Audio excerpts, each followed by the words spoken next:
Hello everybody, thank you all for joining us. My name is Marco Velog and I will be moderating tonight's debate. As I'm sure you know, the topic of this debate and discussion is the existence of the supernatural. Before we begin, we have a short statement from the Freethinkers of Portland State, the sponsors of this event. Please give your attention to Freethinkers co-president Addie Lass. I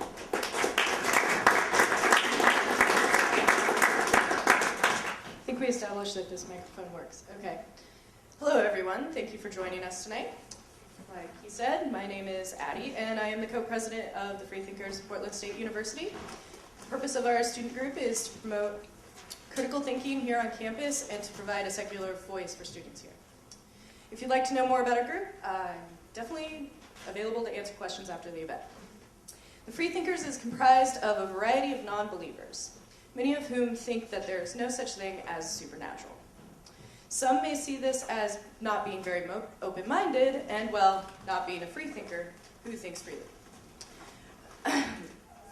According to the Merriam-Webster, the term open-minded means willing to consider different ideas or opinions. It does not state that you must be willing to accept all ideas, regardless of the amount of evidence. And while sometimes we don't always want to hear other people's opinions, even though they do give us the chance to deepen our understanding.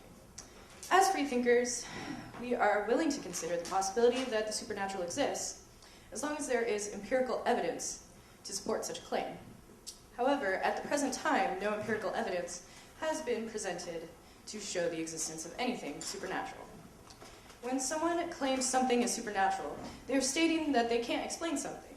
Therefore, they can explain it. We think that it is better to say, I don't know, but let's try and figure it out, rather than to claim to know the answer to something we don't fully understand. Humans throughout history have claimed a wide variety of things to be supernatural in origin. Science has discovered many of these phenomena to be natural occurrences. The spread of diseases, weather, natural disasters, and the alignment of the stars were all once described using supernatural explanations.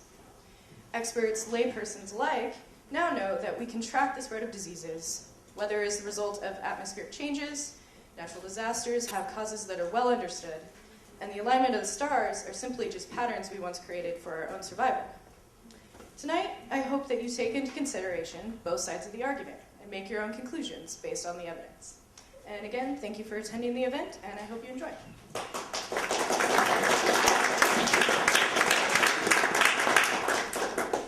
Thank you, Addie. We originally wanted a religious student group to also make a statement, but we could not find any that wanted to, at least at PSU. At this point, we welcome anyone from the audience who would like to make a brief statement or testimonial explaining why they became religious or why they left religion. If you could just come up and grab this microphone, that would be great. Sure. And you have 3 to 5 minutes. Does that work? Thank you.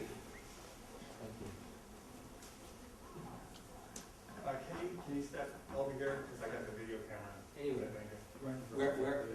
That's good. You're good. My name is Mike Fishkin. I come from a Jewish background. You can tell from my accents shortly, or maybe you've already picked it up, that I grew up in New York City. I became an atheist at the age of 12 and a half. I'm an older guy. That was in 1956. After watching film, World War II, and seeing these nude, huge mounds of bodies being bulldozed into graves, I said to my friends walking to Hebrew school, I remember it vividly, walking down there, that if God ever existed, he must have died, because a loving God, I couldn't imagine allowing women and children to be executed like that, and put to death like that. And I said, I'd go through with my bar mitzvah. We studied for about 4 years. Anyhow, just for my parents' sake and stuff like that. And I did. And so I was atheistic. At that point, I said, I don't believe in God. Later on, I said, well, I should be more open-minded about the possibility of a God, because I don't know everything. And along the way, as I grew up, I went through school, got my master's degree in business, and successful different jobs at top 4, top 50 companies, moving up the ladder, the corporate ladder. but wondering about life and saying, is this all there is? Waiting for the weekend pretty much to to have fun. And the Beatles were big back then in the 60s, and so was drugs.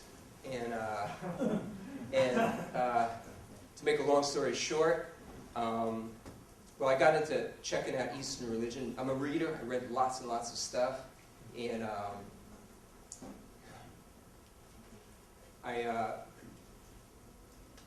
excuse me.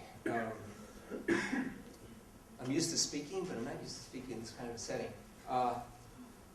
It was a long, strange trip, you could say, a spiritual journey. I did a lot of research, starting in psychology. Carl Jung, moving on, he got into throwing the I Ching, on into many other things. Back then, Timothy Leary. Here on the West Coast, there was Ken Kesey. In any case, the mind, wondering about the mind and what happened in the mind. Einstein said we only use 15%. Well, excuse me, he said about 15% of our brain is unknown in terms of usage back then when I was younger. And I always wondered about the extra sensory perceptions, the possibility of that. Of course, Einstein would be in the supernatural camp, along with most of his favorite scientists. He was a deist, he was not a theist, but he said that his goal in life was to figure out how the Creator made everything, and everything else, he said, was detail. So he believed in a Creator making everything. His three favorite scientists, I didn't know this growing up. See a guy shaking his head, but it's true. You can check it out. His three favorite scientists, their pictures up on his study wall were Michael Faraday, James Clerk Maxwell, and his favorite was Sir Isaac Newton, who were all Christians. And they would hold debates. They would argue with atheists of their day and skeptics of their day about why the evidence supported God. And true science supports God, as Bart Rask has, I'm sure, aptly shown in the past here, and many others, for those of you who are interested. For me, I started to look at different things in Buddhism, Eastern religion, and I was sharing with my doctor, who was Jewish. He'd become a Christian. I was about 27 then. He'd been my family doctor since I was 11, and I didn't know he'd become a Christian. And he mentioned some prophecy. I was sharing prophecy with him of Edgar Cayce and Nostradamus. Most of you, that guy back there probably knows who they are, but some of you don't, because he's been nodding right along with some names. If you could please get to your point. Yeah, point. I'm sorry. I started reading scripture. I got high that day, and I said, if you have anything to do with this, I'm not gonna rip it apart like I tend to do. I really want to see if it's true. If you're up there and this is your book, I had started to believe that there was something besides the material world, based on reading Siddhartha and Buddhism and the Upanishads, the Bhagavad Gita as well. And I started reading the New Testament. I got blown away by Jesus' words. Einstein said that man's problems are moral problems, so they require a moral solution.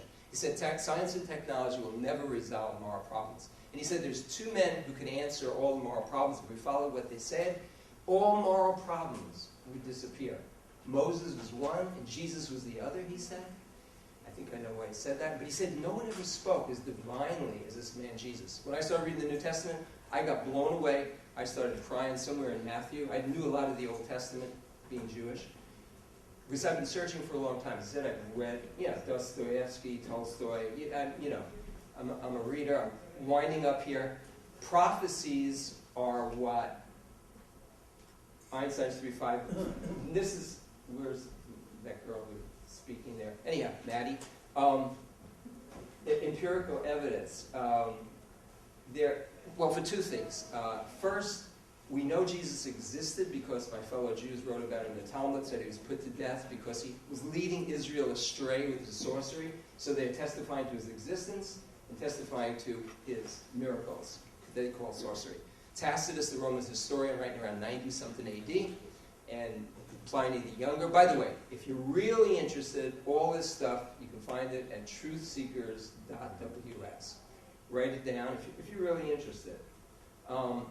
But the evidence is there, and I'm going to wind this up right now.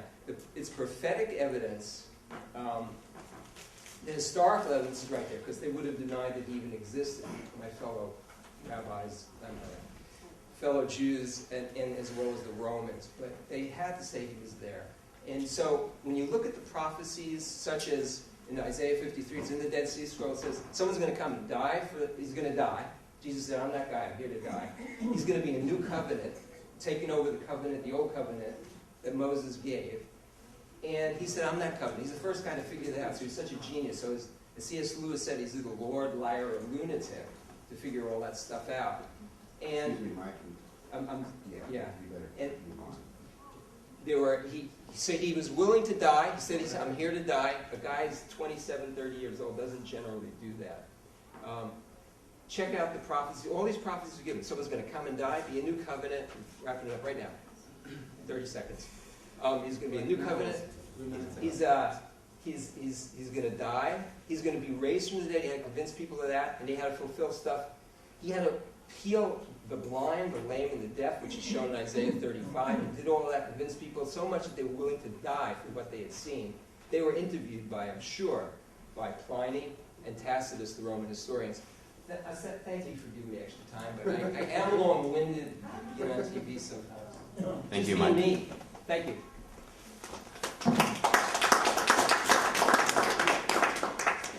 Thank you, Mike. This debate is meant to be an exposition of the two responses to the question, does anything supernatural exist? Representing the yes response on my left is Phil Smith, professor of philosophy and chair of the Department of Religious Studies at George Fox University.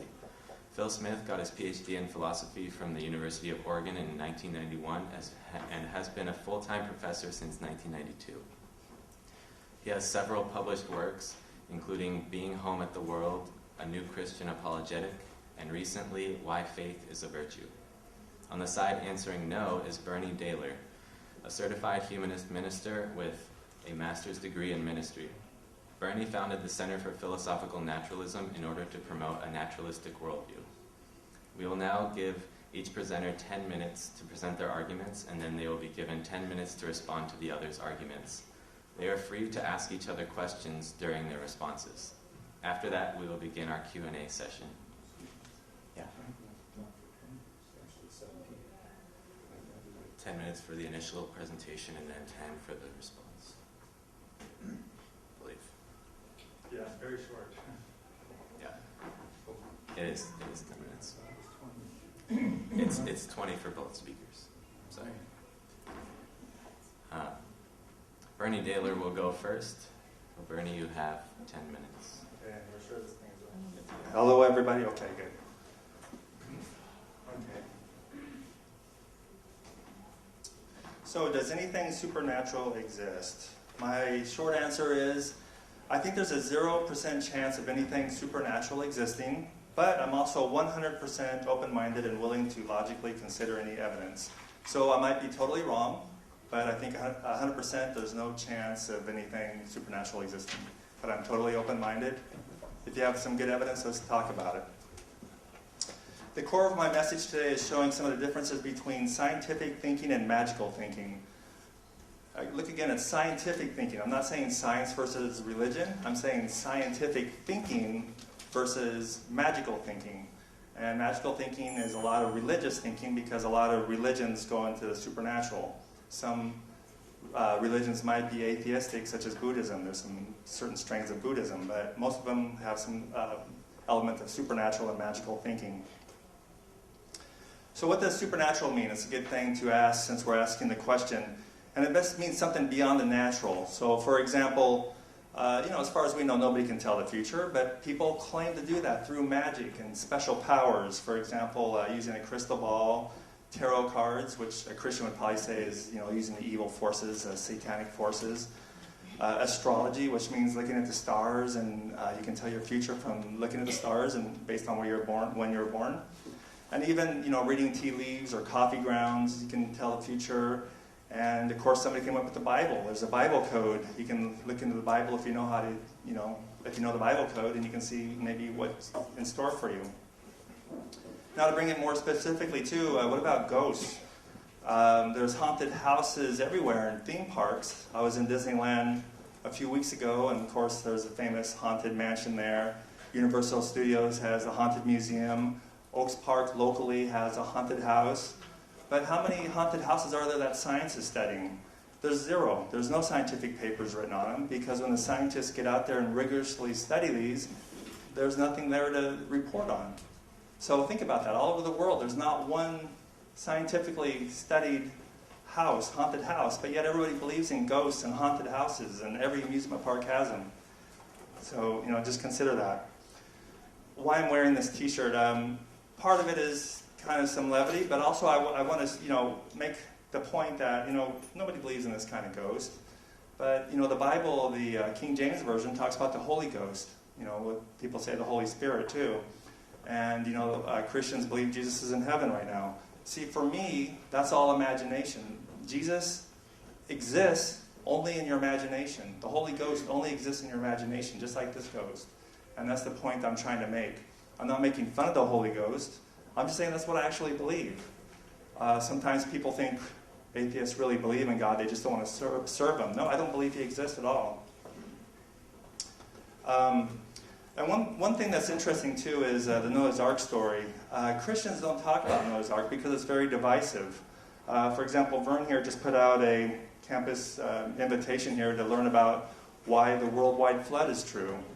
Okay, so most academics would say that's nonsense scientifically, so they would back up and say, how about a local flood? Maybe there was a local flood that wiped out all the humans.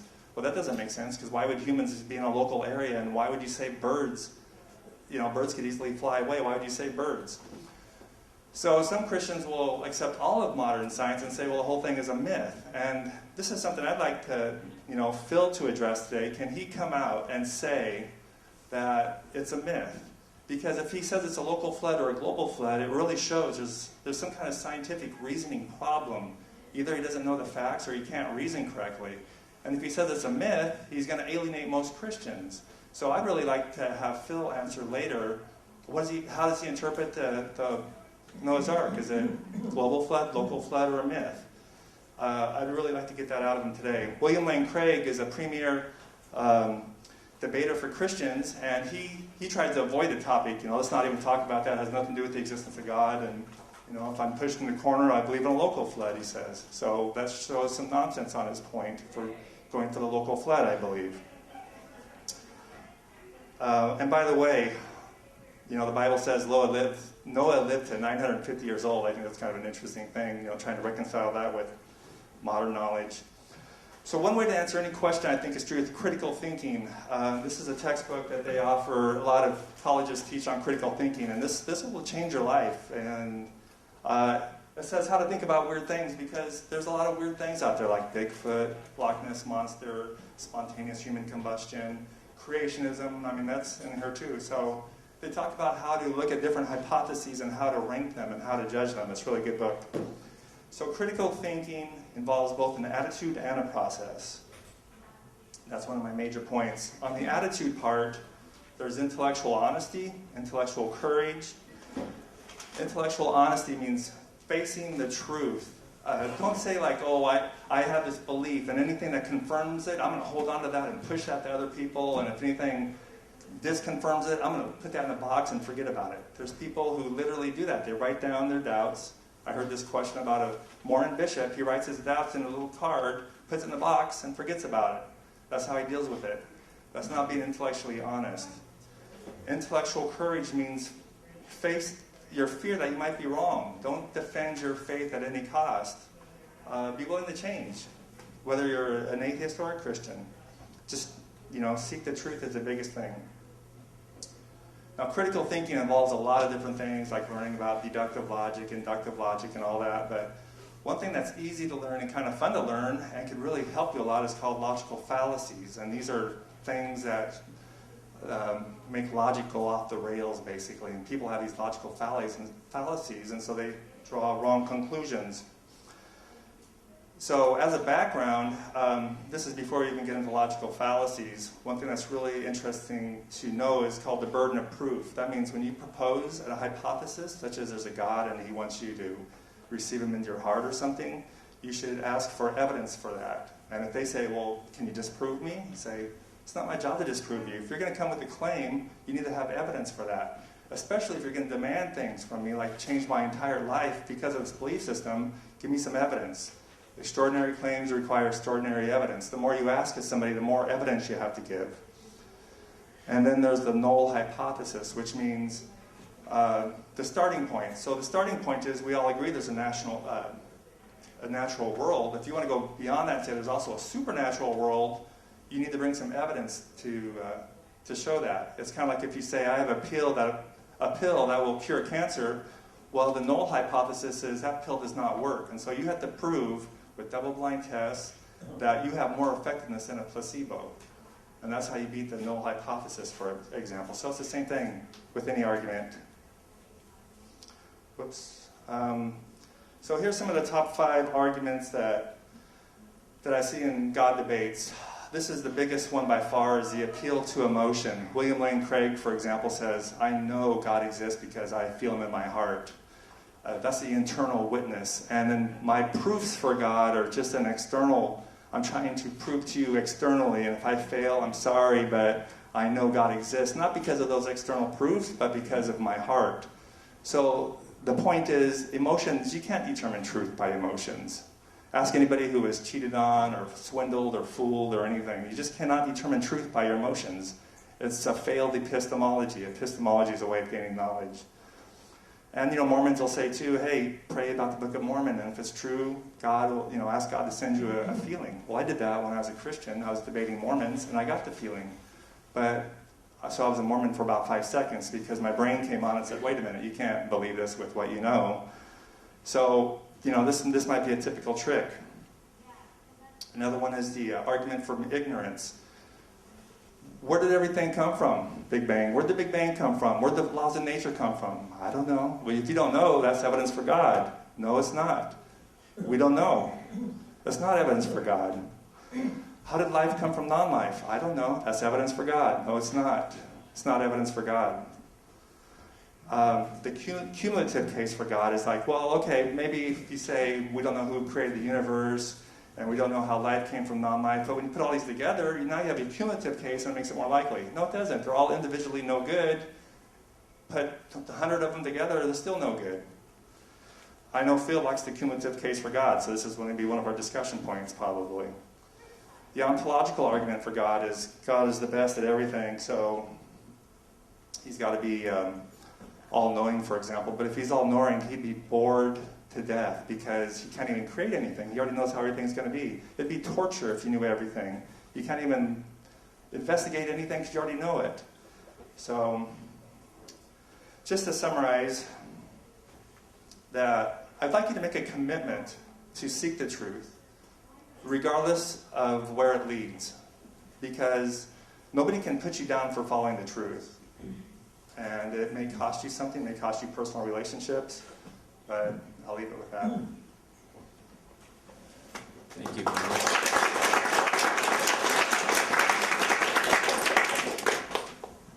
Thank you, Bernie. Dr. Smith, you now have 10 minutes for your presentation. You have to get started first. Then if you could hit it again. Okay, before I launch into my discussion, I want to agree with Bernie on a couple things. If you're going to be a philosopher, you have to appeal to reasons that are open to anybody. So I'm not going to make any appeals to special books or the authority of the tradition or whatever.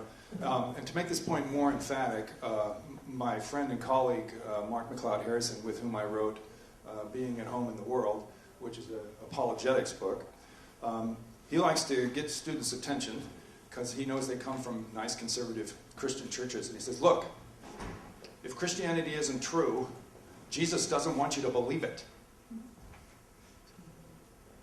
Yeah, so we got to be committed to the truth. So I'm emphatically with Bernie on this. He listed some intellectual virtues of open-mindedness and critical thinking and following the evidence. That's where we should be. So there's no question about our agreement on some things. Also, I want to say, I'm trying to get this thing to go to the full screen version. We'll live with it the way it is. I want to say thank you to Bernie for inviting me into this whole thing. It's lots of fun. Anytime you get to do philosophy in public, it's kind of like exposing yourself. It's kind of fun. All right. Well, it depends on what kind of exposure. What are you expecting? What is wrong with you people? Okay. This is a brief invitation, not a knockdown argument. I don't like knockdown arguments, and I don't think you can give one even in 20 minutes. I took all 20 minutes. First of all, what is naturalism? If I'm going to defend new supernaturalism, we have to ask what naturalism is. And there's a really easy definition that you can find anywhere. Only the natural world is real. And I think it's pretty clear that Bernie believes that. Okay? Notice, first of all, this is a metaphysical claim. All right? Because it talks about everything. When you talk about everything, that's metaphysics. He said earlier, we all agree that the natural world is real. Actually, some people don't, you know. There are some metaphysicians who call themselves idealists, and they think the natural world is a bunch of, what should we say, misleading. It's not real.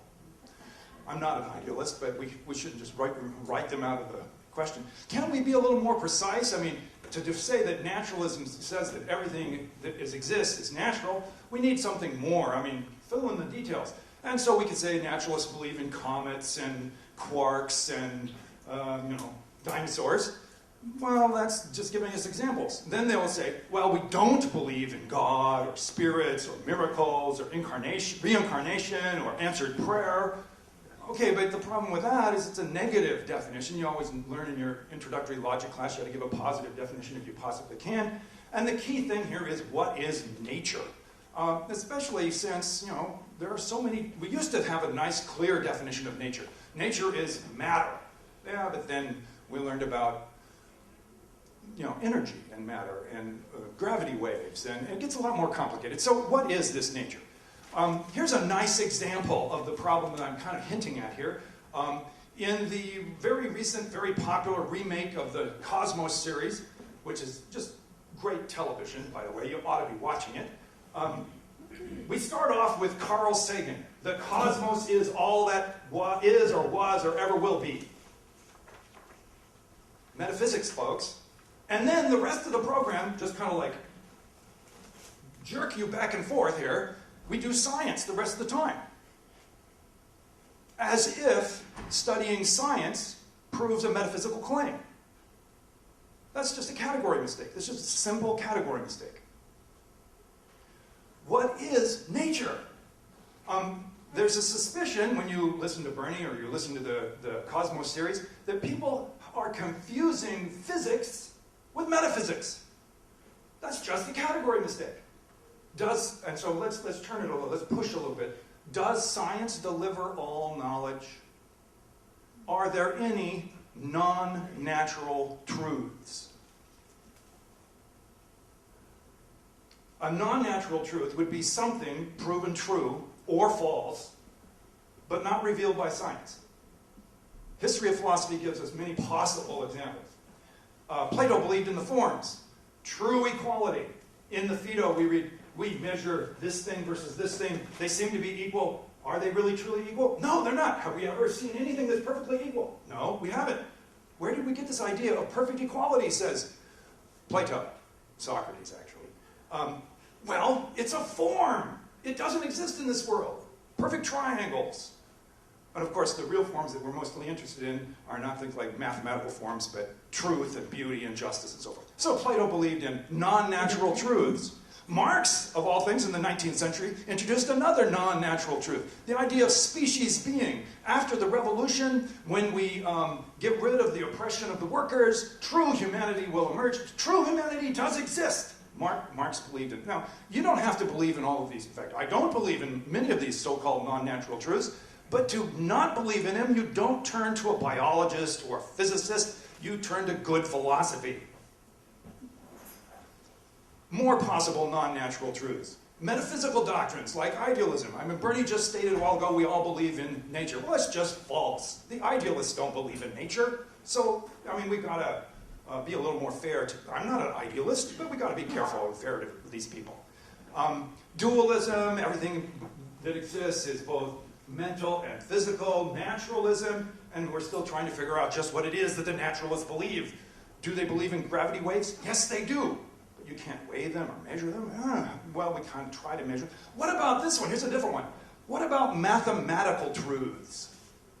Now, I know this is going to be disappointing to you and me. There are mathematicians out there thinking up new math, as if the fact that I couldn't get through trigonometry wasn't bad enough. I'm still trying to figure out what a cosine is, and they're coming up with new math. I mean, there was this big debate about the new math back in the 60s. How should we teach our kids? That's not what we're talking about. We're talking about math research, where they're coming up with new stuff. All right, here's the question. When they come up with new stuff, do they invent it or discover it? It seems to me the naturalist has to say they invented. It's all human-made. But almost all mathematicians would tell you, no, we're discovering stuff.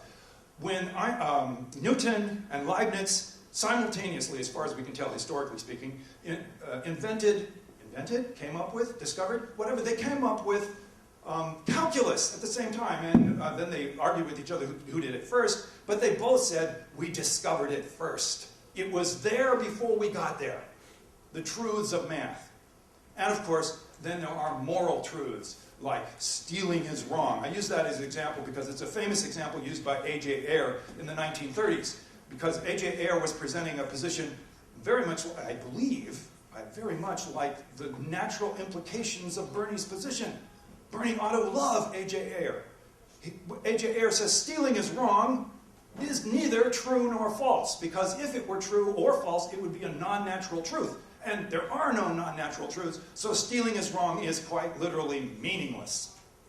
So here are the naturalistic options as I can see. Number one, there are no non-natural truths. This is where Bernie braves it out. Eventually, science will answer all the important questions. This is the doctrine of logical positivism. We went through this in the 1940s and 1950s. Surely we should have learned a lesson, but we didn't. Positivism says only scientific statements are meaningful. It's just kind of like epistemological imperialism. We have the only words that count. Your words don't count, and we won't listen to you. Ignore all other things. Two, backing away from that view, there are no non-natural, well, this isn't backing away yet. This is applying positivism to morality, is the theory of emotivism. Emotivism is a theory famous in ethical theory, and I actually know something about ethical theory. That's my area of philosophy. Emotivism says that normative moral judgments merely express human preferences. Stealing is wrong merely means I don't like stealing, and I don't want you to like it either. This is the doctrine of Stevenson and all the other emotivists of the mid-20th century. The problem here is that positivism is self-refuting, and emotivism is false. And they've been dead in philosophy for 30 years. 3, explain how people can come to believe non-natural truths. Now, this is an important move, and it's kind of a cool thing in research right now in what I will call evolutionary epistemology. That is, human propensities to believe certain things pass the test of natural selection. I think that's kind of a cool theory. I think there's a lot of evidence for it, that we do have natural propensities to believe certain things. Unfortunately, this doesn't explain non-natural truths. The problem here is explaining how we come to believe a thing does not explain whether or not that thing is true. For instance, to illustrate, let's imagine evolutionary epistemology and religious beliefs. It is a fact that most people on Earth believe in God or demons or some kind of religious stuff, and most evolutionary epistemologists would say, and certainly Bernie would say, they're all wrong. So there's just an interesting problem. Why is it that most of the human race is wrong in religious stuff? Well, the evolutionary epistemologist gives us a very plausible answer. We have evolved in a certain way so that these kind of beliefs help us to pass on our genes. If you could please wrap it up. Okay, I will. I'm very close to the end. But if that's true about something that is false, by Bernie's proposition, then it might be true also about our moral beliefs. You see the point? The evolutionary epistemology explanation of why we believe a thing does not say whether or not it's true. The fourth option is that to admit that there are non-natural truths and that we have faculties that can discover them. Actually, I think Bernie does believe this, but he doesn't understand that this contradicts his position. So he's moving along the right way. We've had previous conversations. We are the species that wonders, discovers theorems, and sins. Yeah, no, we'll feature in on that last one. Features of not some, not all, but some non-natural truths, I'm going to moral have to cut you truths. off after this. All right. Number one, moral truths are non-natural. Moral truths are demanding. Moral truths are true, what they are, whether you believe them or not. And then we have genuine guilt. Supernaturalism explains these facts about non-natural truths. And then the invitation, I have not given you a knockdown argument, even if I had been given another 5 minutes. I wouldn't have tried to. This is an argument to the best explanation. How do we understand, how do we best explain the non-natural truths that we know are true about our moral obligations? We're open to alternate explanations. If you have an alternate explanation, that's good. That would be better.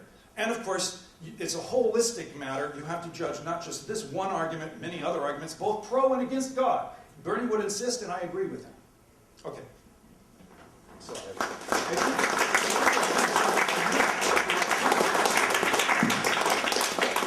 Thank you, Dr. Smith. We now have 10 minutes for Bernie to respond. During his response, he is free to ask questions of Dr. Smith, and Dr. Smith is free to speak freely in response. Okay, just to clarify, this is going to be an interaction, right? Yes. Could Phil have that microphone so we could interact? You're really awkward Sure. otherwise. Yeah. Okay, and just to clarify, so this 10 minutes, I'm going to be in the driver's seat, and I have the capability to interrupt Phil just to make sure that he's going down the line of path of reasoning that I want to take, and then when he has 10 minutes, he has the same driver's seat capability, trying to get what he wants out of me. So that's just some background. Okay, Phil, this is something I'm really, I mentioned in my discussion here about Noah's Ark, this is something I'm really fascinating I'd like to get out of you, because in my experience, like I said, Christians are afraid to talk about this because it's so divisive, and as a result of not talking about this, it lowers the intelligence of the entire Christian community because they cannot talk about this. So in the Christian community, you got people that believe in this young earth, and then something totally different, old earth, and then some of them totally agree 100% with modern science. Mm-hmm. So I would like to know from you, especially you're a religious teacher, you teach theology at university, so you should be able to have an opinion on Noah's Ark, how to interpret that. That's right, I have an opinion. Okay. And I'll tell you. Okay. I'm not afraid. Okay. I think the Noah's Ark story is a myth. Now, what does that mean? There are two meanings to the word myth, and we ought to be careful about them.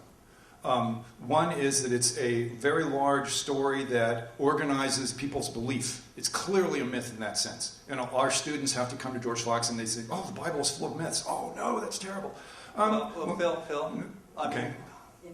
I want to continue on, okay? Okay. So basically, you just say it's a myth. That means it's not literally true. It's figurative. No, we're coming to the second meaning. And the second meaning, yes. On the first meaning, I was just trying to explain to people why they shouldn't be afraid of the word myth. But go ahead. Okay, let me let you finish it.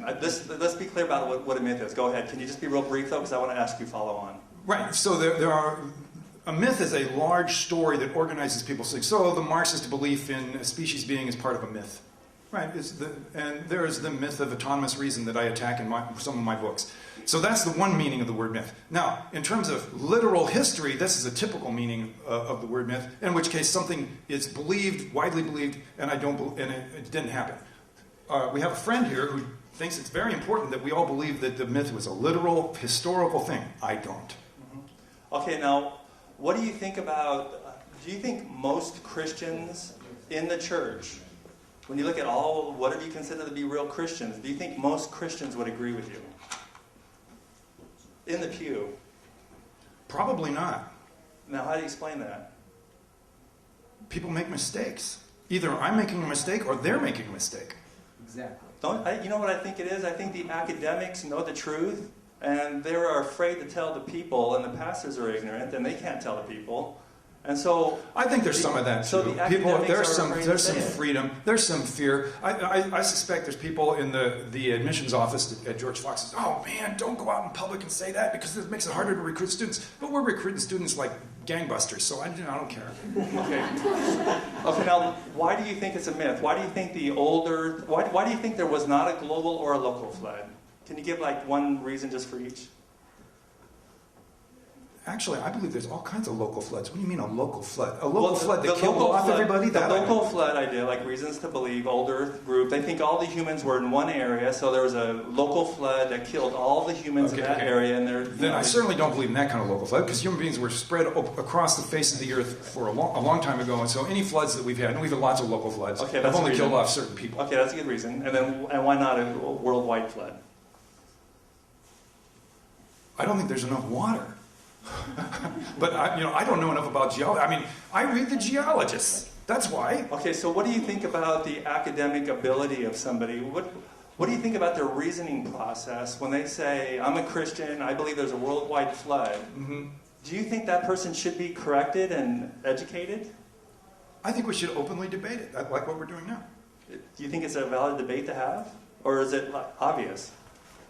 I'm pretty well convinced, but as you say, we ought to be open to evidence. If people can present evidence, this fellow with the orange sheet here says that there's evidence, well, I ought to look at it.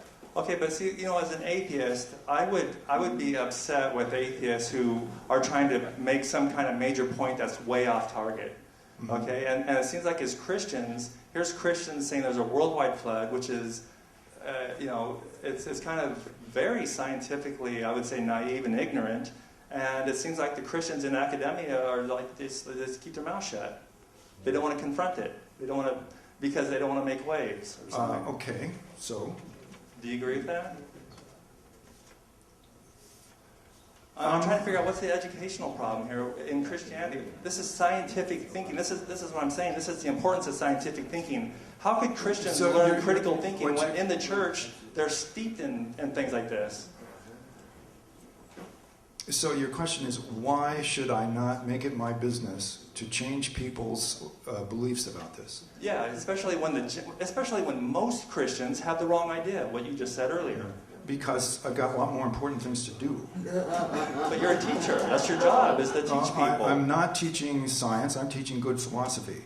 Now, I'm quite happy. The friend is here. Now, it's important in this situation here. You're deliberately trying to cause division between the two of us. No, I'm pointing out a serious problem. Yes. And so And the Christians say, I don't want to talk about it because it's a division, but it shouldn't be a division. The Christians who are smart should say, look, this is ridiculous, don't do this. No, There wouldn't that be a is division if people completely spoke up. unfair. You're saying that this man is not smart. That is completely unfair. No, I'm saying scientifically. You just said it. Scientifically, it's ignorant, scientifically. All That's right, a fact. ignorance is a different thing than saying somebody isn't smart. It's scientifically incorrect, though. I mean, Okay. it's scientifically... Just be more careful. It's scientifically... it should be embarrassing. No. You should be embarrassed that your Christian community has this, but instead, the academics are saying, I'm not going to say anything because it's divisive. And I'm being accused of being divisive because I'm bringing this up because it's something you want to keep under the covers. No, I don't keep it under the covers. I confront my students with it quite often. Some of them are here. You can speak to them. I try to bring people along. People are sometimes slow to understand the truth, slow to look at evidence, slow to think critically. And there is this widespread belief that somehow if we think critically and use the best intelligence that we've got, that somehow this will bring us away from the truth. And that's why my friend Mark McLeod Harrison confronts the freshmen. If Christianity isn't true, Jesus doesn't want you to believe it. Follow the truth no matter what. Okay, one point I want to make too is I think you're making a mistake of what you accuse the atheists of doing. You're saying the atheists make these science reasons and really there's philosophical reasons and maybe these atheists are philosophically naive. I think you're continuing this bad situation of having science versus philosophy. And that's why I said this is not science versus religion. This is scientific thinking versus magical thinking. Now, when you do philosophy, you made it sound like philosophy and science are two different things. Philosophy has to be built on solid science. That I disagree with. I completely Okay, disagree. now listen. For a deductive argument, for example, you have a premise. That premise needs to be true for your whole argument to be true. If you are scientifically ignorant or naive, you're going to have bad premises. And No, for your let's bad premises, be precise here. For an argument to be sound, the premises must be true, and the inferences must be valid. Let's not use lazy language.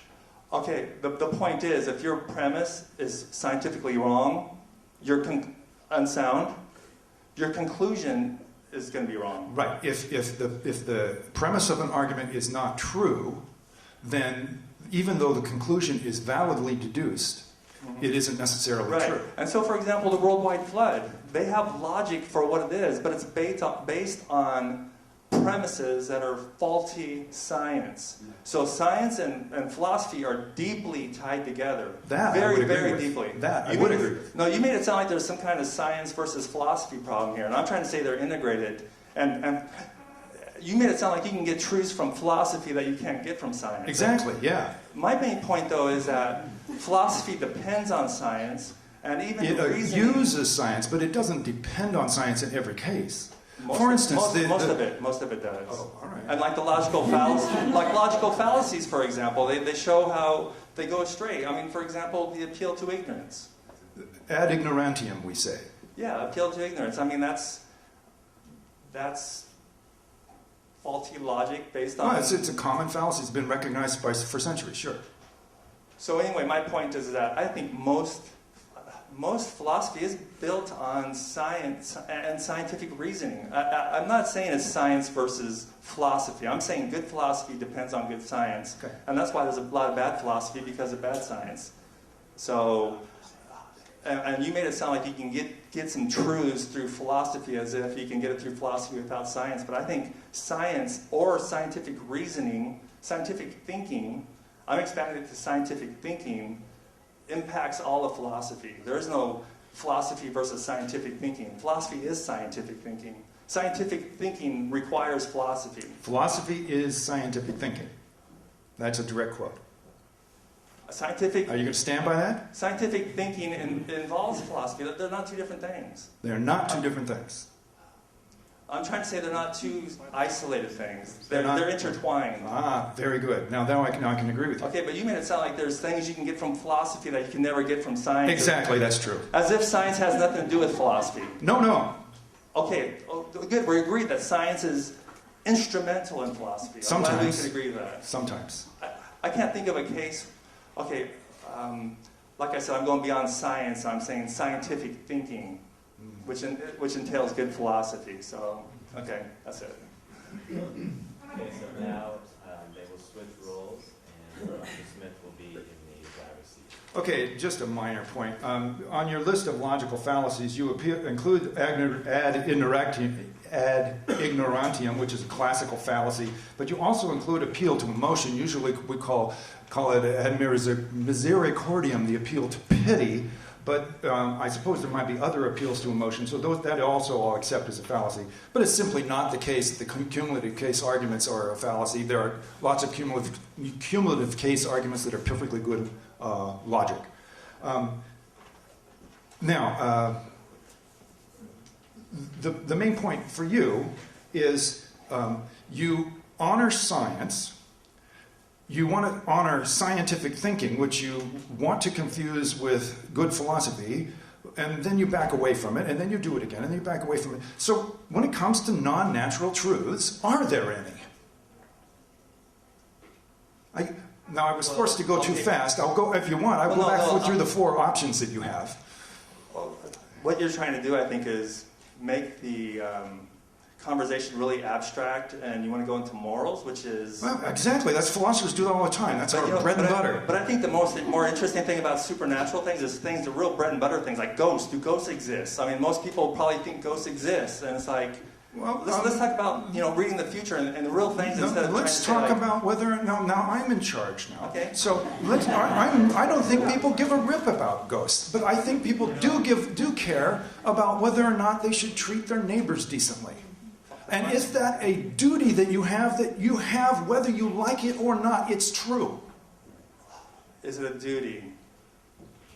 I think basically good and bad comes down to what's beneficial or what's painful, okay? And so it's kind of obvious you don't hit people because you don't want people to hit you. Do unto others as you want them to do unto you. Confucius said it, what, 200 years before Jesus? Mm-hmm. I mean, this is obvious kind of stuff. It's not some kind of law floating out there. It's not floating out there, but is it true that you should treat your neighbor decently? I think that would make for a better society. As Yeah. far as, So yeah. now you're quickly moving into... But did you say, is it true? Yeah, I'm asking you, is it true? I don't think that's really appropriate to say, is it true or not? That's what I thought you would come to. No, if you said, is it good or bad? That's a different question than That's is it right. true. Is it true? And this I can is say it's good, but I can't. No, true is a it weird true? word No, for this that. is where, no, this is 1936 all over again, folks. Language, Truth, and Logic. A.J. Ayer went down to Vienna. He got to his first indoctrination by the Vienna Circle. He became a logical positivist. Look it up, Language, Truth, and Logic. When he comes to moral trouble, moral issues, he says, stealing is wrong. Well, we can define what stealing is. We can define what we will do to you if we catch you stealing. But there is no sense. It literally is not meaningful to say stealing is wrong because the only things that are meaningful are scientific things. I can tell you why. Okay, go ahead. There's three basic principles I think morality should be based on. Okay, one is consequentialism. You look at the consequences for good or bad. Another one is reciprocity. Mm-hmm. What you do, what you would do other people to do. You do to other people what you want them to do to you. Mm-hmm. And the other one is individual rights. In other words, let people do what they want as long as they don't bother Okay, you. let's take the second one. That you should do to other people what they do to you. Yeah. Is that true? See, I think you're asking the wrong question. No, wait. I think that's it's good. exactly the question that people want to know because there are people who don't believe it, by the way. No, they want to know, is it good or bad behavior? They don't say, is it true or false? Is it good or bad behavior? That's a different question. Well, I think the question is it true? Well, I don't get it. I would Is say it I would true say it's whether good or bad. not we believe it's true? Because there are some people who will say, I don't believe it's true. That's right. And the positivists will quickly say, you see, the way out of this problem is to say it's neither true nor false. It's just a matter of your emotion. Yeah, see, I believe somebody may have different principles, and so for them it may not be good. And I would say I have different principles, and for me it's good. Now let me tell you why my principles are more superior to yours. I would go into the underlying principles. Who has better principles? Which principles are better aren't I mean, you're hiding from the fact that your principles, if they are better because they're true. No, not at all. I just said better because of consequentialism, reciprocity, and individual free rights. Not at all because they're true. Why are those three things important? Because I told you earlier that it leads to more peace and pleasure. And why is everyone's going peace more and suffering. pleasure a good thing? Because everybody wants a hug and nobody wants to get hit in the face. I mean, it's kind of obvious. Wait a second. Moral truths come from what we want?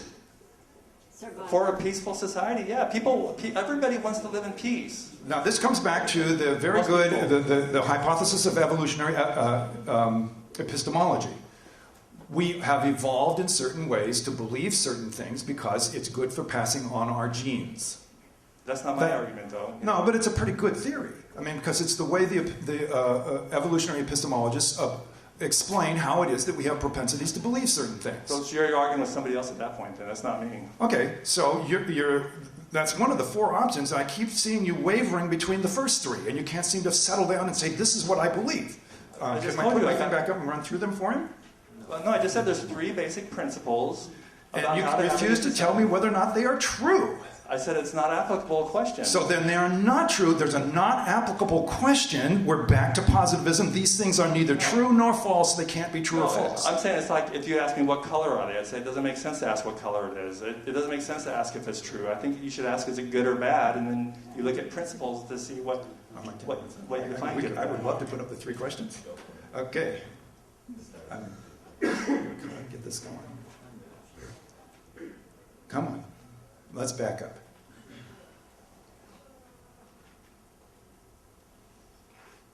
Here are the non-naturalist. These are the naturalist options as I see them. There are no non-naturalist truths. You keep coming back to that, Bernie, but you can't seem quite face into the reality of positivism. Only scientific statements are meaningful. Ignore all others. There are no non-natural truths, and now we're applying this to morality. Normative moral judgments express human preferences only. Some people like it, some people don't like it, end of story. The problem here is, and we could go on for a couple hours about this, positivism is self-contradictory, and so it died. and emotivism is false, and so it died. So the third option, explain how people come to believe non-natural truths. And here I think there's some really cool stuff going in this field that I call epistemological or evolutionary epistemology. But unfortunately, even though it gives a neat explanation of what we believe, it doesn't explain why it's true. And the fourth one is to simply admit that there are non-natural truths, and that you don't want to do. Why not, Bernie? Come on. There's real go back to just math. Can I answer my question? Yeah. Are there the math ones? Do mathematicians discover things or invent things? Math is totally different than morality. Totally different. Well, it's a different field for sure. But they're both different categories of non-natural truths. No, there's no truths for morals. You can have different societies that have different morals, different beliefs of good, and that's why I would say let's look at the underlying principles, and I would say my principles are superior to your principles. So let's talk about the principles. I mean, for example, you have divine command theory. Things are right or wrong based on what God tells you. I mean, I think that's the worst possible of all. So, my principles are better than your principles, but they're not true. Well, we can talk about why you think they're better or not. And we can talk about whether they're true. I don't think it's applicable, yeah. Okay. I think you need to, I recommend A.J. Ayer. You will love it. He's a wonderful writer. He presents positivism in all its glory, and you should get into there and discover what you truly believe. All right, I'll just summarize. First of all, I'm really happy that you all came. I've been a little bit mean to Bernie, but mostly because Bernie and I we've become friends through this conversation that we're having on email and other things. I enjoyed it anyway, so. Yeah. So notice, I would reaffirm the things that he started with, and that I affirmed, and we still, both of us affirm, that you ought to think well. That you ought to be open-minded. You ought to practice good thinking. And believe and be open to the truth and follow the truth where it leads. I don't believe in a universal flood, but if there's evidence to believe, go for it, then go for it. Okay? Okay. So now we will have around 35 to 40 minutes for questions from the audience. And my question for you both is, what do each of you think is the most convincing argument for the opposing side? And what is your response to that? Historically, straightforwardly, the most important argument against Christian theism is the problem of evil. Bernie and I debated one aspect of the problem of evil once. I'm not convinced, but I know lots of people who suffer a lot, and they see lots of suffering. Mike, earlier, spoke about his own experience with the problem of evil as a young person. I think his experience describes that of many, many people. And so I think that's probably the strongest not naturalistic, but anti-theistic argument that you can get. Okay, for me it's kind of difficult because I don't really think there's any good arguments for Christianity at all, but obviously Phil would say the same thing maybe for the other side, but I spoke about the argument from ignorance, which a Christian would say, hey, who made the Big Bang? Where'd the Big Bang come from? And you say, well, the laws of nature could do it. Okay, well, where'd those laws of nature come from? And I said, that's argument from ignorance to say, nobody knows, therefore God did it. But since nobody knows, there's a possibility God did it, right? There's a possibility because nobody knows. There's a possibility he did, there's a possibility he didn't. So the antidote to that is, I think, is to think, wait a minute, why are evidences for God based on ignorance, things we don't know? Why can't we look at things we do know, such as a DNA code and things like that? Bart Rask is here. He wrote a book about DNA code and why he thinks that this proves evolution. That's a good thing. If you're a Christian, that's a good argument to go down, I think, because you're saying, sorry, I don't know what I said. He's for creation. He's against evolution, and he says the evidence is against evolution. So that's a good way to go. We got evidence, and how's that against my point? But instead, the Christians go for these unknown things and say that's evidence. But I would say that's probably the best thing they have going. Maybe that's why William Lane Craig seems to use that as his number one argument. It's the best they got. So anyway.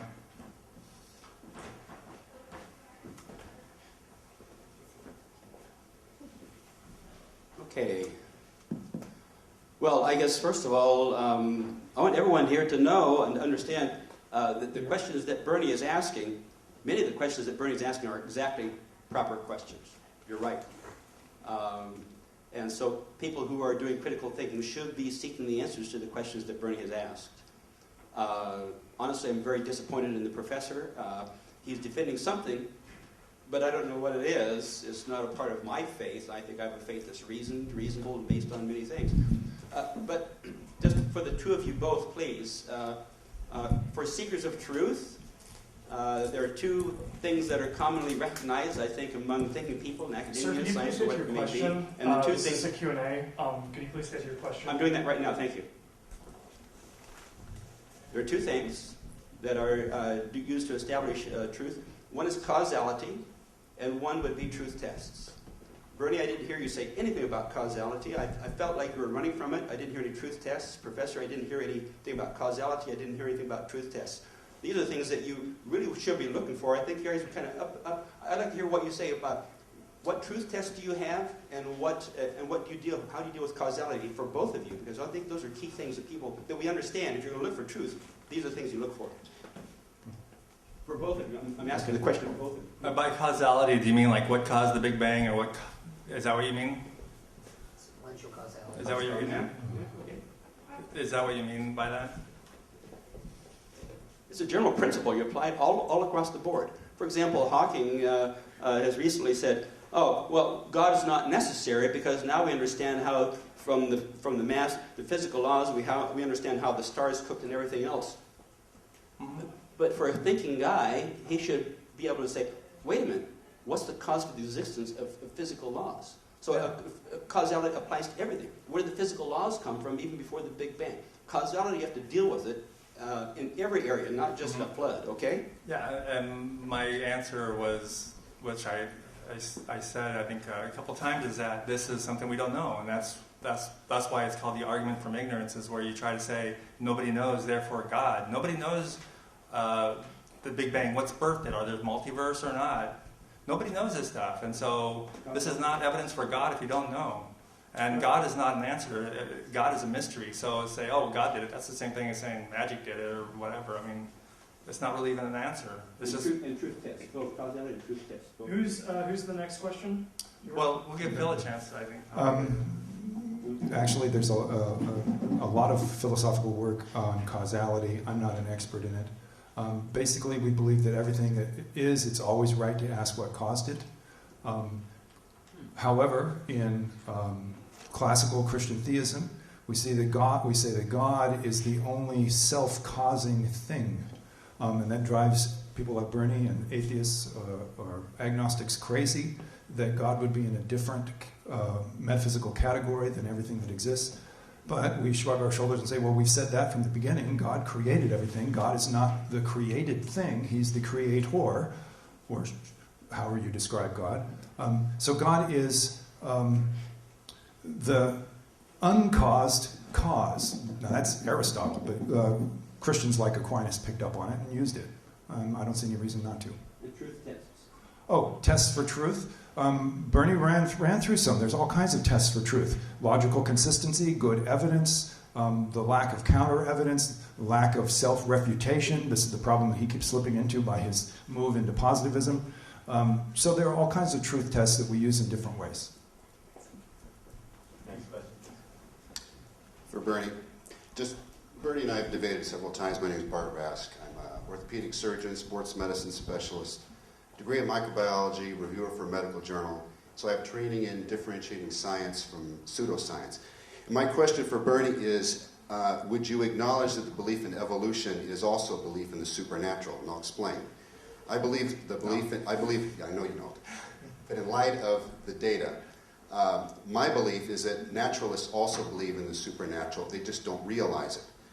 Belief in evolution, the Big Bang are pseudosciences, and they're just rationalized by naturalists to think that they're science. The reason they're not science is because there's no empirical evidence for example, that a simple creature can evolve more biochemical systems and organ systems. That's never been shown. The co-founder of the Freethinkers believes in empiricism. Yet there's no empirical evidence that a creature can evolve more organ or biochemical systems. And it's untestable because it allegedly occurred over millions of years, so it doesn't meet the definition of science, yet naturalists believe in it. Would you acknowledge that in light of the lack of empiricism and testability of a phenomenon that allegedly occurred over millions of years does not meet the criteria of science, therefore is a belief in the supernatural, just like Christians? Oh, and if you do, why do you think that evolution is a science in light of its lack of testability of something that occurs over millions of years, and in light of the lack of its empirical evidence? Yeah, so I think at the heart of that is, at some point, science is in the business of explaining phenomena, and at some point there's these different hypotheses, and as far as falsification and how to think, and basically the job is to figure out which hypothesis is the best. And for example, humans thought God caused earthquakes at some point. Then there's different hypotheses put forward to that. There was no evidence for it. Somebody came up with plate tectonics. There was no evidence for it at first, maybe, and then people gathered the evidence. And so, like right now, there's ideas about maybe there's a multiverse. Maybe there's no evidence. So that's maybe you could say it's a philosophical thing, but it's an extrapolation from known science. So I agree with you. There could be scientific theories that have no scientific grounding whatsoever, like string theory. They don't know if it's true or if it's just math games at this point. But it's called science because it comes out of logic and reasoning, and it doesn't come out of like divine inspiration, like I have this idea because God told me. That's the difference between religion and magical thinking versus scientific thinking. But Bernie, what differentiates religious thinking from scientific thinking if it's not empirical evidence or testability? Mm-hmm. That's a defining feature. Well, the empirical evidence leads to the hypothesis, and that's what all the science is about. All the scientific theories are based on some kind of reason. And the magical thinking and the religious thinking, it's not. It's based on God did it by magic. It's totally different. What is the reason that makes evolution scientific and reasonable, if not, how can you call it reasonable if there's no empirical evidence to put it in that category? How do you know it's not supernatural? Well, I would say there's a lot of empirical evidence. Like, for example, I disagree with you about the DNA. I think the DNA, when you look at genomics across multiple organisms, you can see the footprints of descent. And so I would say there is evidence for that, even though we can't see species in the lab, changing. So I think there is evidence for it. Next question. We should probably give Phil a chance to respond too, just so it's not one-sided. What do you think? Should Phil respond to? Yeah, if you would like to, please, Professor. I don't know if I have anything useful to say. So, since I don't know, Okay. Next question, please. Can I address you as Dr. Phil? No, Phil. There's a Dr. Phil who was polluted to the land. I think I understand. I'm not an intellectual, but I think I understand your premise that moral absolutes are an evidence for the supernatural. And I want to ask you a question. I accepted Jesus as my Savior when I was 14. I went to Multnomah Bible College and got a degree in theology and was a missionary in Europe. And then just about 4 or 5 years ago, I deconverted because I believed the evidence wasn't there for what I believed in for 46 years. And one of the things that we were taught at Multnomah that was very evil was a thing called situational ethics or moral relativism. I believe both are very similar. And one thing I was worried about was that Christians, and I used to argue this, well, atheists have no moral absolutes. They have no moral... If they don't have God, where do they get their moral standards? And there was one thing you put up on the screen there that I questioned. I think you were using, now I may have this wrong, so correct me if I do. Is stealing wrong? And I think it was kind of a rhetorical question, and the answer is no. Yes, it's wrong.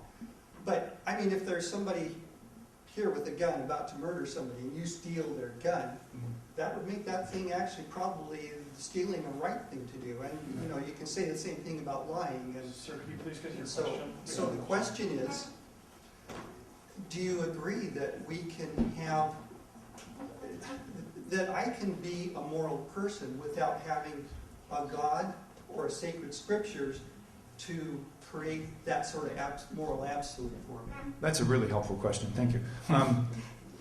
First of all, on the exception to stealing is wrong, if there is an exception, and I certainly believe there are, to a moral rule like stealing is wrong, the exception is caused by some other moral truth.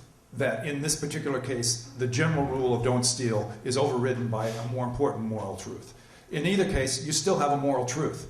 Do I believe that atheists believe in moral truths? Yes. Some of the best, not only do atheists believe in moral truth, many of them live out moral truth quite well. And when they're clear-headed, this afternoon I was doing an argument in my intro to philosophy class against relativism. And I said, look, you might be suspicious that I'm against relativism because I'm a Christian. Okay, the argument I'm going to give you is John Keeks's argument in the book called Facing Evil. John Keeks is by no means a Christian, and his argument is completely, he's a really fine argument against relativism and in favor of what he calls deep prohibitions. There are things that are deep in our human nature that are moral truths. So, that is only one feature of the universe that is well explained by the existence of God. Now, I thought coming in 20 minutes, but it turned out 10, to present one feature of an argument for the existence of God. I think there are many, many others, and so I hardly expect somebody to be persuaded that God exists or that the supernatural is real by one simple argument. But it's a opening of the door where you have to weigh this argument along with all the other arguments. It's a holistic judgment that you make on the basis of many different things in your life that you have to decide. Can I have just a quick comment on that too?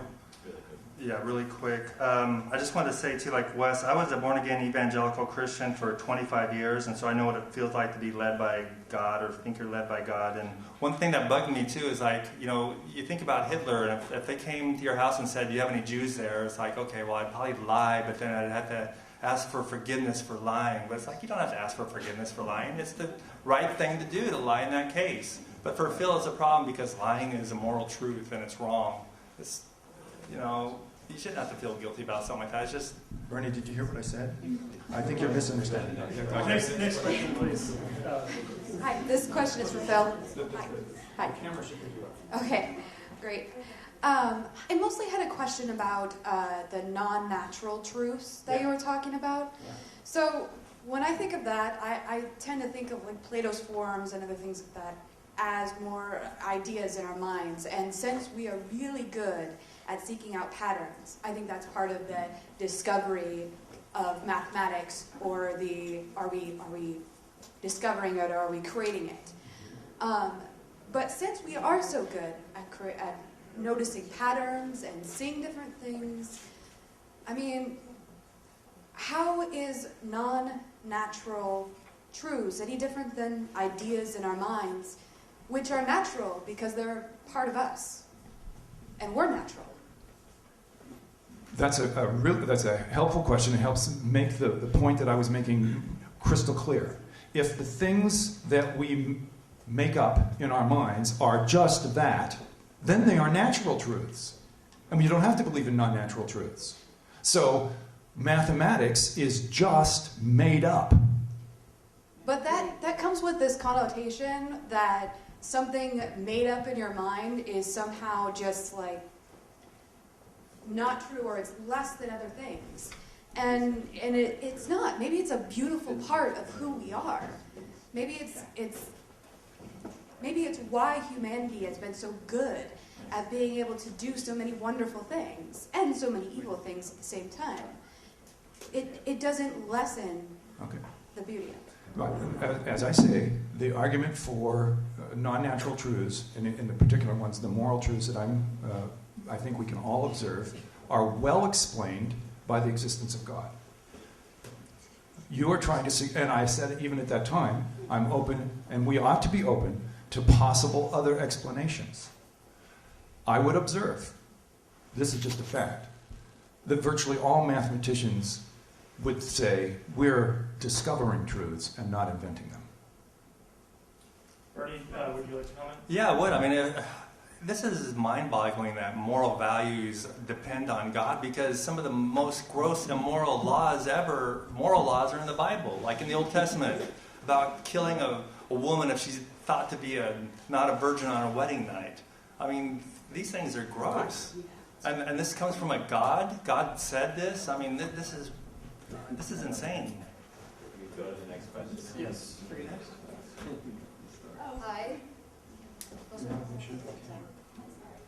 There you go. Hi, my name's Chad, and I have a question for Phil. Yeah. Okay, so you say that Noah's Ark is a myth, right? Yeah. So what about all the other stories, like Adam and Eve, for example? Like Noah's Ark is crazy, like the flood, it destroys the world, and all those animals on the boat. Now, wait a second. We just agreed a second ago that it was a myth. Yeah. And now you said that it's crazy. Yeah. Is that the same thing? Like, just the thought of it, like the world being destroyed and by this loving God who loves you so much and then just destroys the world. And what about all those other nice people in the world? Well, Maybe the It's word crazy. for God's standard. now, some people, you'll have to understand, some people take this story to be literally true, and they say that God is righteous in his judgment on people. I think it's not literally true, and that makes people very upset because they think I don't believe the Bible. I do believe the Bible, but I think it's a matter of how you understand the Bible, and you're raising the kind of questions that people need to raise to understand the Bible well. But you need to be more careful about your language. When you say something... Okay, so I also wanted to say that you said it was a myth, right? Yeah. So what about all the other stories, like Adam and Eve? Like, do you think that was a myth? Yes, I do. So, like, what other myths do you think there are in the Bible? Well, there's a myth, there are lots of them. There's a story of a donkey that talked back to the prophet and told him what he should be doing. And there are myths of trees that are talking and all kinds of things. So you don't really believe much in the Bible? No, I didn't say that at all. Well, a lot of the stories in the Bible are kind of like that. There are stories in the Bible like that, and we have to ask, what is the Bible teaching when it says these things? Okay. Next question, please. Yeah, my question's for Bernie Dehler. So you talk a lot about like the need for empirical evidence being true. Is there empirical evidence that to prove that is true? So can empiricism prove itself true? The proof is in the pudding, so to speak. The reason why science caught on and is because it's successful. It feeds on itself. It's a positive cycle. Because it works, it brings us more information, and the information, I mean, you know, we learn from science even how to improve the scientific method. For example, like I said about pills, does this pill really cure anything? They found out that, wow, this invention of the double-blind test, just to make sure there's subjectivity removed on that. The idea of the placebo, you know, it basically, the success is the validation of it. Right. And I would say on the opposite side, the religious, you should see the religious failing over time because God is the answer to things, and that shrinks back as science progresses too. Right, I mean, you can, I'm a Christian, right? I go to George Fox University. I'm a philosophy student. Sorry, Phil. The cat is out. The cat is out. No, but I don't justify my belief in God based on like, oh, well, I don't understand something, therefore, oh, God must feel like a God of the gaps thing, right? But I'm not going to try to justify that now. But I can't see a way with like empirical proof, with the scientific method that proves itself true. And can you actually even use that? Because there's a lot of arguments in philosophy that say that empiricism isn't necessarily true in all cases. Well, the point is there's nothing better, though. I mean, what can you offer that's better than that? It's been very successful, and the success is astounding. I mean, if you look at the curve of technology, I mean, it's a logarithmic growth almost. I mean, That's fine. I mean, I'm not arguing against that as for science, but there are non-natural truths in the world, like math or like morals and things like that. I don't think those... I see that as part of scientific thinking. Math is scientific thinking. It's not some kind of super. There's nothing supernatural about math. Right. I mean, there's nothing supernatural and like ghost-like about math, right? But there are things that are based in logic that aren't necessarily naturally true. As in, like what Phil was talking about, like these moral truths or these ethereal math truths, like imaginary numbers that we have. that you can't actually nail down with your theory. Well, the only reason why we believe these numbers and everything is because it empirically works out. Sure. That's why I'm saying, like string theory, they don't know if it's true or not because there's no evidence for it yet. I think that's a misrepresentation of the progress of math. Imaginary numbers were invented hundreds of years before the first practical use of, in quantum theory was found for them. I know, but I mean, string theory now is a well-established branch of math too. But like they don't know if it's true or not. They don't know if it applies to the universe. They don't know if it applies to reality. I mean, they're using it to model subatomic things, I believe, with string theory, strings. Yeah, I was. Yeah, one of the things we haven't been exploring yet that I'd be interested in is that as science evolves and we make new discoveries. I'm thinking, for example, there's been a lot of recent study about as far as brain theories about the whole concept of the science of compassion. And people have now been saying that what they used to say was a supernatural experience, an experience relating from God to God, and Karen Armstrong's been a good proponent of this, is now saying, according to some of the brain theory, this was experiencing compassion. So when you thought you were having a supernatural experience, you thought you were having this revelation from Jesus while having a conversion experience, some of the brain science has been kind of deconstructing this and wondering what you might have been actually experiencing. Might not have been, the power of the Holy Spirit. Can you state your question? But that's what I'm asking if you guys, because we haven't really got into this subject. That's a slightly different subject. But I'm wondering if any of you would want to address that. Yeah, I think something interesting there is this. I think like less than 50 or 60 years ago, there was very little animal studies. And now, too, you look at animals and they see morality, basic morality and communication and awareness, all kinds of things in animals, too. And, that kind of contradicts the old theological idea about we're made in God's image. And it's like, well, what is God's image? And, it used to be that we could love or we have morals or all this stuff. And then we find all these other animals have rudimentary aspects of that. But we go a little further because our brains are more complex. I don't know the recent research that you're referring to. I do know the basic paradigm of what's called computational theory of the mind, that everything in the mind can be reduced to the lowest level of the mind. I'm deeply skeptical. The gap between the higher level mental functionings and the lowest level neurological functionings is just enormous. Even with the massive improvements that we've had in neuroscience in the last couple generations, it's a long way off to try to get that kind of a... And so it's really a promissory note by the reductionists. We'll figure it out eventually. I'm deeply skeptical. I certainly won't live that long. Because there has been a whole lot of research on compassion as of late. That's why I was wondering. It's been pretty extensive. And that would be very interesting stuff, and I don't know anything about it. Thank you all for your questions. Marco? Yeah, so this is officially the end of the debate. We were scheduled to end at 9, and it is 9:07. But we can be in this room until 9:30, so we'll be cleaning up, and you can talk to the speakers.